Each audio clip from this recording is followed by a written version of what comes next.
Welcome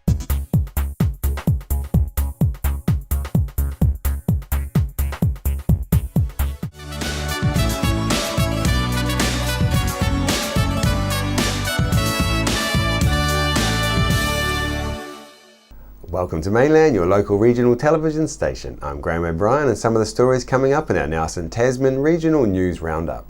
Proposed new Stoke complex has limits. Business giveaway under new management. Local election build-up starts now, and more.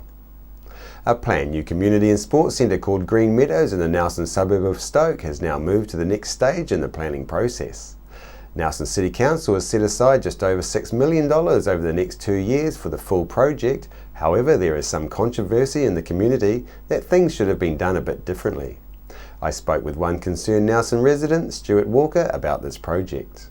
Stuart, you have some concerns about the proposed Green Meadows combined community and sports complex out there in Stoke, and the process is followed so far by Council. Can you tell us a little bit more about that, please? It's all rather bewildering, Graham. We've got a situation where the council, in their own mind, feel quite satisfied that they've consulted adequately on this project, but they haven't consulted on the suitability of the site.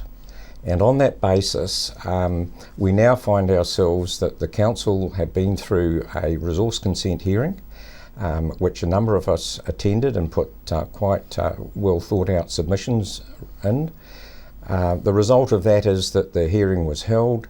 The Commissioner has just recently, late last week, released his decision, and the basis of it is that it is going to proceed on the basis that it was always intended. In other words, we're going to have, on that very restricted Green Meadow site at the traffic lights at Stoke, we're going to have a facility which is going to be very, very tight. It's going to be a combined community hall facility, as well as expanded facilities for the sporting activity.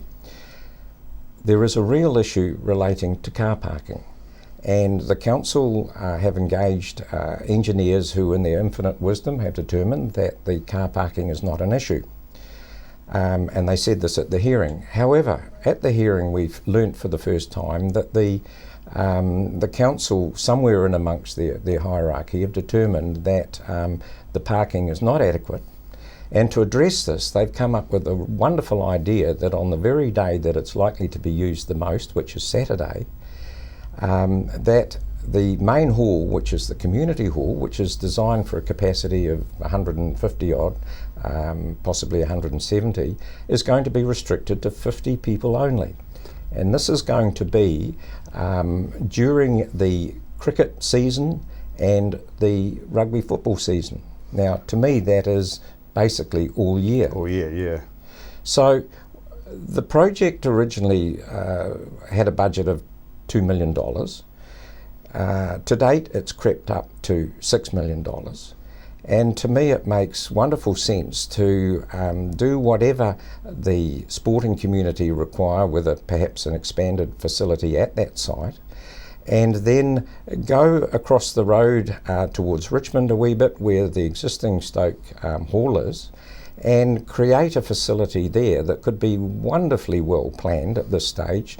Do it in conjunction with the earthquake upgrade on the Memorial Hall there, and have a far better outcome long term. You've got room for expansion if and when required in the future, and we need two separate facilities. Yeah, well, certainly it does seem like that. I mean, has there been any other plans put forward for an alternative to what the council has said? When it was announced that it was going to proceed on the planned basis of a combined one at the one site, myself, along with Grey Power and Steve Cross and a number of other people, have thought it through, and we all put submissions in for the resource consent hearing. Some of us actually spoke at the hearing. This is the first time personally that I've been involved at a hearing, and it's a pretty intimidating thing. It's exactly like a court. And so you end up with a bunch of amateurs, ourselves, up against pretty high-powered lawyers. And they are doing their job, which is to get the outcome that their client wants to have. Yep. In this case, it's the City Council. The first question I had at the hearing is, why on earth are we at this stage of detail over a project which to me makes no common sense?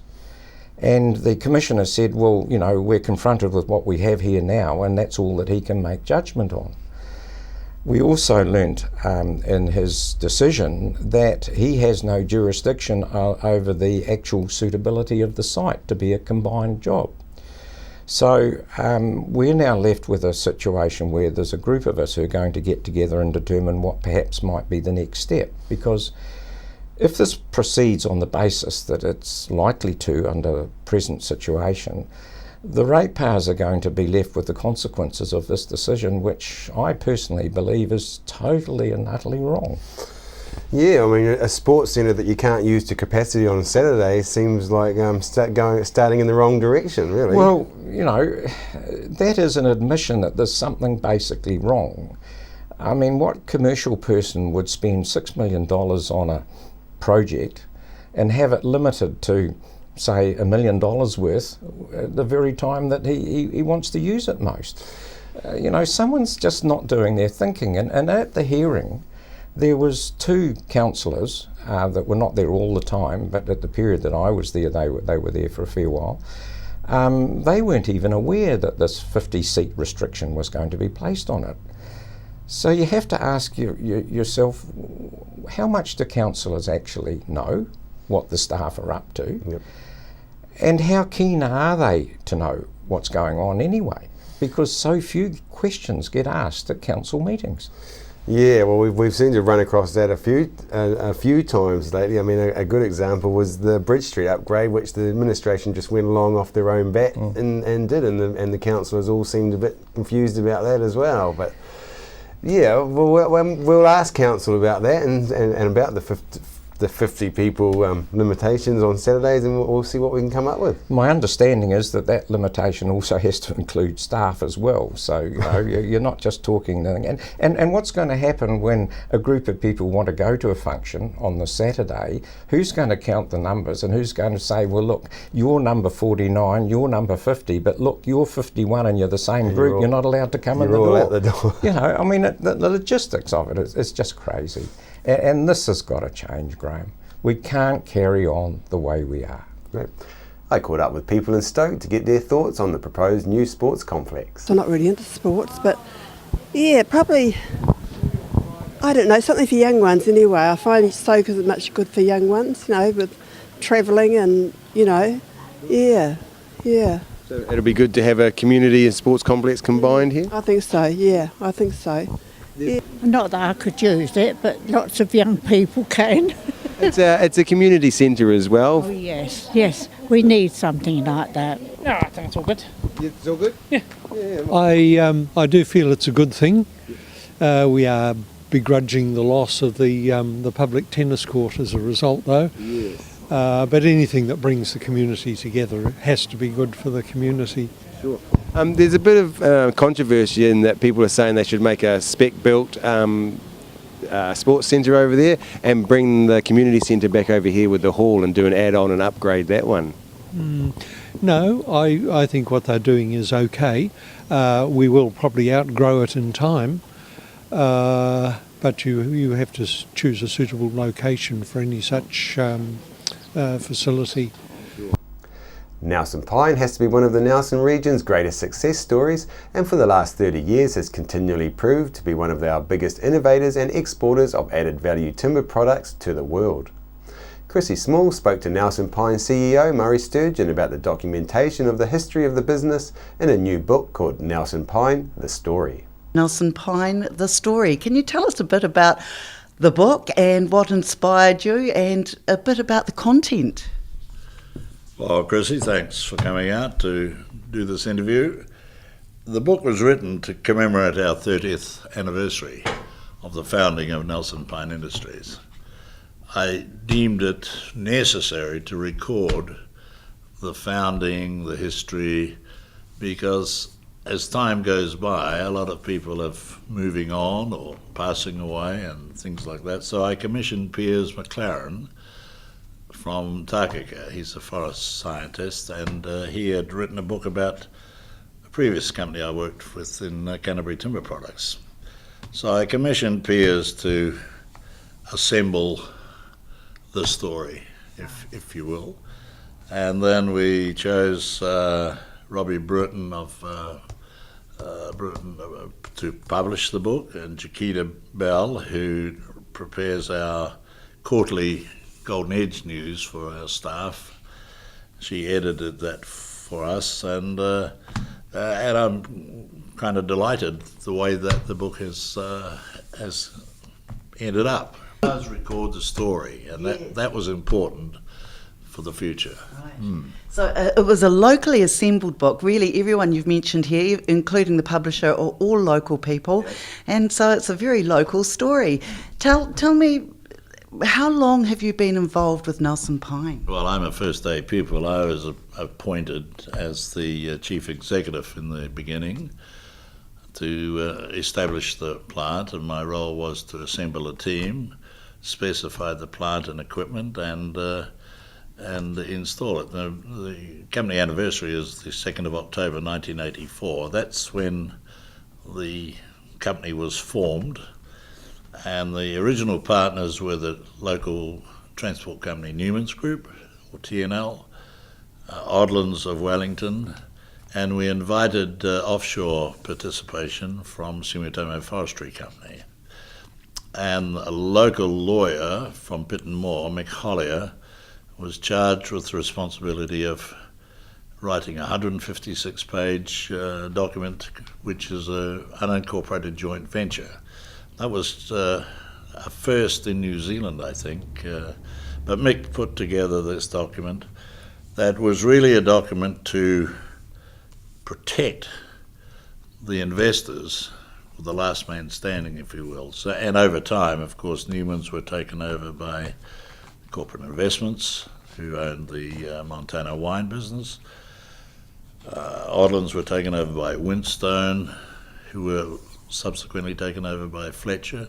They added no value to this company, so Nelson Pine bought their shares and distributed them back to Corporate Investments and Sumitomo Forestry, 50-50 arrangement. It's all recorded in the book. And then Corporate Investments withdrew their participation in the company, and Sumitomo, 22 years ago, exercised their right to take 100% shareholding. It's been a fantastic story.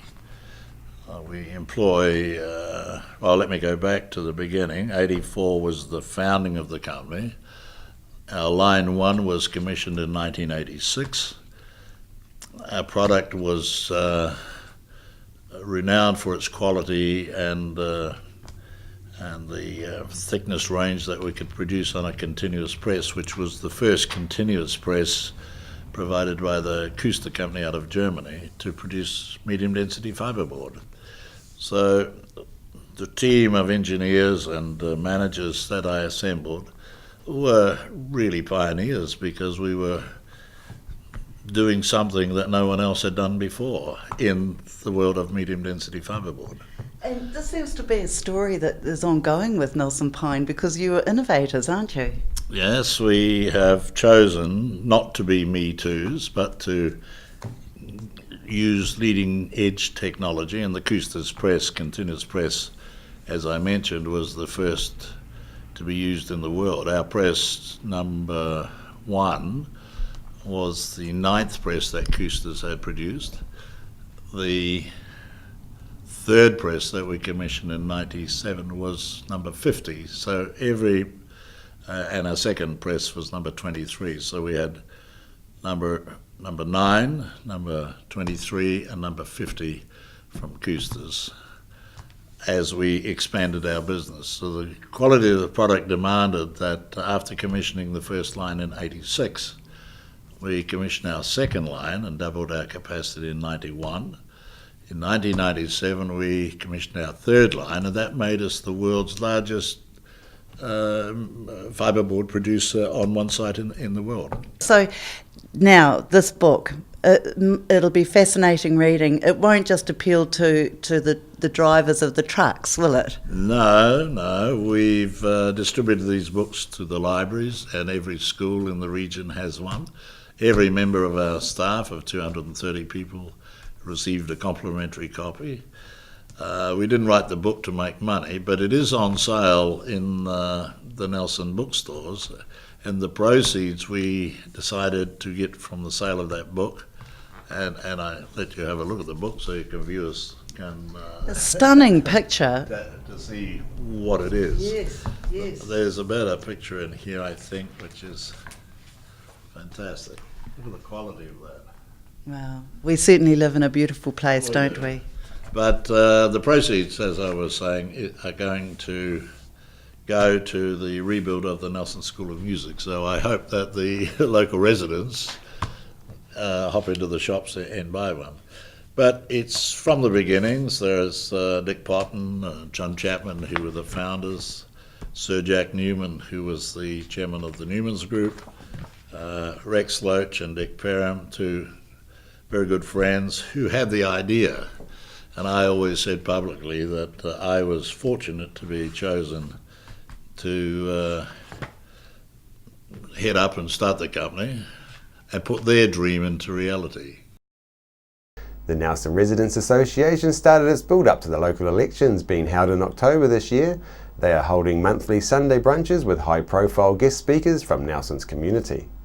The guest speaker for February was Nelson MP Nick Smith, whose topic was, "Where is Nelson going?" Between the last two census, Nelson has grown stronger than any other part of New Zealand, bar Auckland. I'll give you the exact numbers. Between the last two census, Auckland grew by 7.4%, Nelson grew by 7.1%. You know, you're arguing on the margins. And so my first point to you is we are a growing, successful region, but we need to make sure that we properly plan and accommodate for that growth going forward. I spend far too much of my political time dealing with the problems in Auckland, and at the core of them has been an inability of local government in Auckland to frankly get its crap sorted to be able to manage that growth. Following the speech, I went to Nelson Residents Association new headquarters above the Farmers Arcade off Trafalgar Street and spoke to association member Kevin Gardner. Kevin, you've got these great new headquarters up here. You're having the speeches up at 623. Meet the candidates. What's it all about? To facilitate a change in council. With all the nice to have projects that have gone instead of the need to haves, it is costing the ratepayers buckets of money, and the Nelson Residents and Ratepayers Association want a change of council. They believe that the residents and ratepayers of Nelson deserve better than they have been getting. There has been too many mistakes being made. We don't appear to have very many councillors that are prepared to stand up and say no. And what about these rooms here? What are you going to use these ones for specifically? These are to facilitate new candidates, people that wish for guidance. We will do that for them. We will help them as best we can. We will do forms.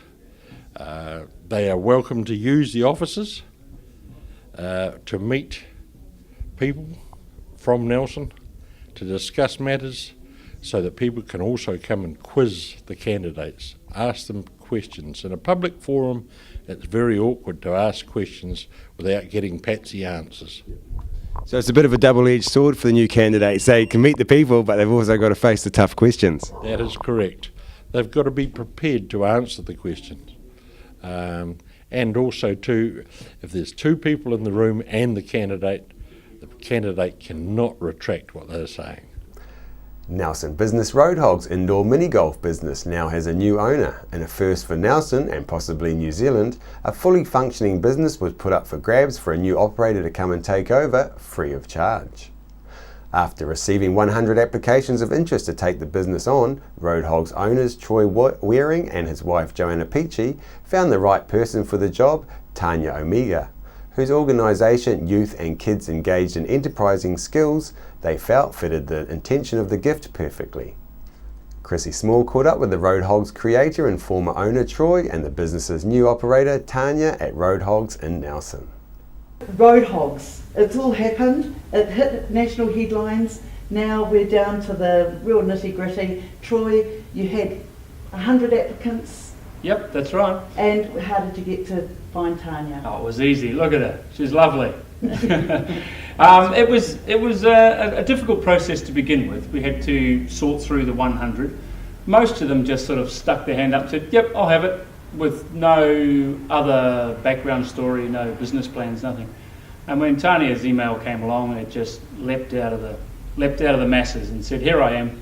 And it was a no-brainer really at the end of the day. Yeah. So, okay, what was it that most appealed? What did she offer that was lacking in some of the other applicants? Oh, style and grace more than anything else.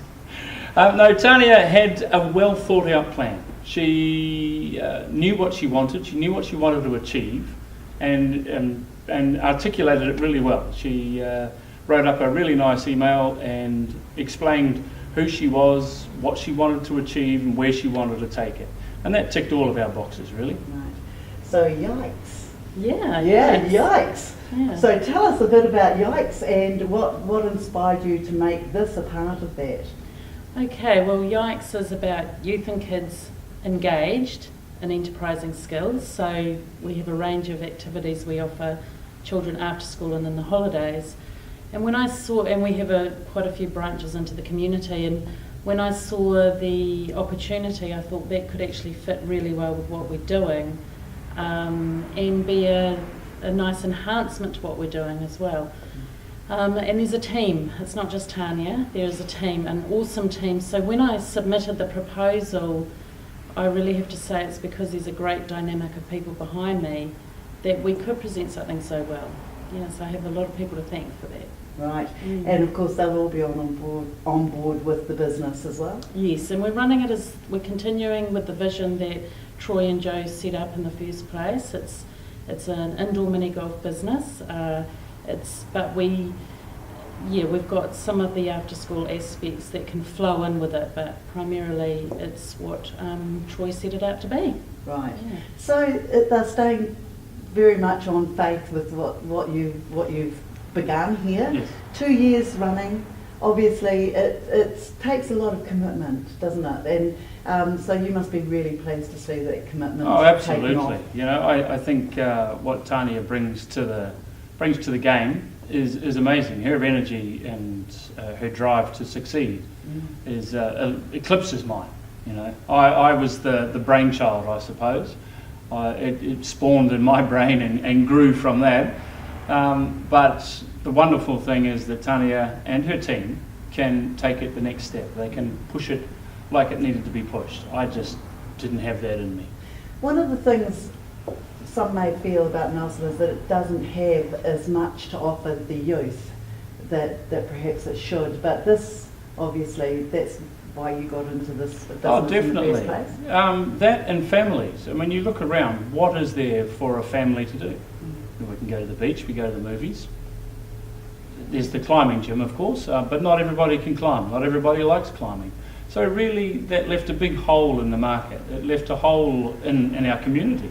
There was nothing there for families, children, young children, big ones, little ones, granddads, nanas. Everybody can play this game. And so that's where Road Hogs sort of came about. It was because of that hole, that void.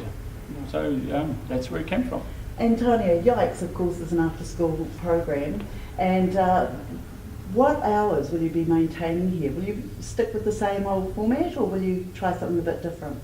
Well, we think what Troy's developed here is fantastic, and I have not had one negative comment about, one negative comment about the facility and the venues. So we want to open it more so people can come down. So we're open 3 o'clock till 9 o'clock every day, And we're just hoping that'll get in the psyche of people, that they know it's here, it's open. Oh, in the weekends from 10 a.m, because people come down to the market, they might want a game of mini golf first, plugging away there. Yeah. We even had just recently a couple from Auckland, and they said, who designed this course? And we've been to many golf courses, and this is the best we've been to, and we agree, and we just think it needs to be open and people to experience it. It's just fun. Yeah, for everyone, like Troy said. So Troy, do you think you'll be a consultant on building these indoor mini golf courses? I don't know if my brain can handle much more of that. When I dredge the depths of it to make this one. But I'm certainly happy to help Tanya in any way that I can. You know, it's not just a matter of throwing the keys at her and saying, catch you later. I'm here for the duration, and if she needs me for anything, she's only got to holler. And Joanne's the same. You know, we're both well and truly a part of the system. Yeah. Okay, so it's business, doors are open, everything's running smoothly, and no regrets? Absolutely no regrets at all. No regrets? No, not at all. It's wonderful. It's a great way forward. I mean, together, Tanya and I, it's going to happen. Yeah, well, it's a great team, and obviously you've got a great team behind you, so it's fantastic for Nelson and families and the youth of Nelson. Absolutely. So thank you. Definitely. Thanks. After the break, we'll bring you the latest weather update and some events and happenings coming up from around the region. Hi there, Julian Toon, Waimea Telecommunications. We install and maintain domestic and commercial satellite TV, UHF Freeview and Mainland TV installations in the Nelson, Tasman regions. We specialise in Panasonic telephone systems and provide communications, Wi-Fi, IT and wiring for internet, fibre, computers and DSL systems. At Waimea Telecommunications, we also provide specialist electronic systems for features such as a security camera you can watch on your TV, visitor alert systems and much more. Improve your security and communication and entertainment today. Call us on Waimea Telecommunications on 021 472297, ytel.co.nz. We're the team at JCar, right here in Nelson, 120 Hardy Street. Our shop is full of electronic items, including security alarm systems, electronic components, solar and power, electronics toys,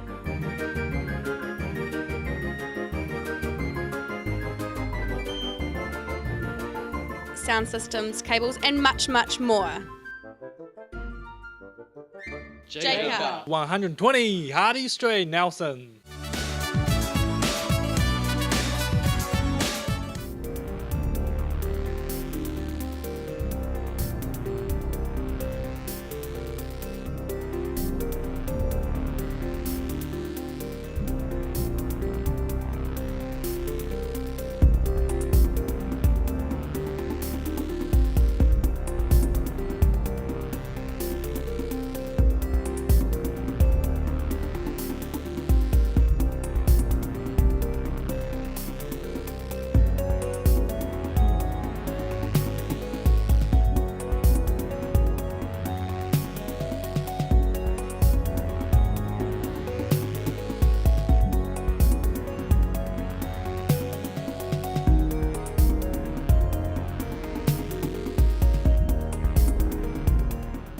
Meet with John Pepper, the man who walked off his Parkinson's symptoms at NMIT's Ko-Fi Lounge, 6:30 to 8:30 p.m, Tuesday, March the 15th. On behalf of the team here at Mainland Television News, thank you for joining us.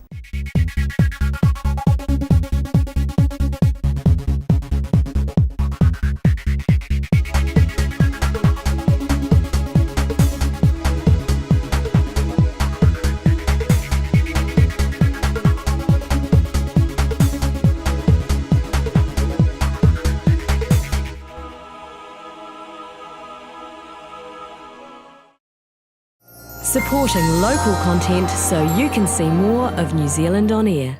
World War I was a defining period in our history, impacting greatly on the lives of people from the Nelson province. Memories of the First World War is an exhibition which will be displayed in a number of regional venues and is currently on at the Nelson Provincial Museum.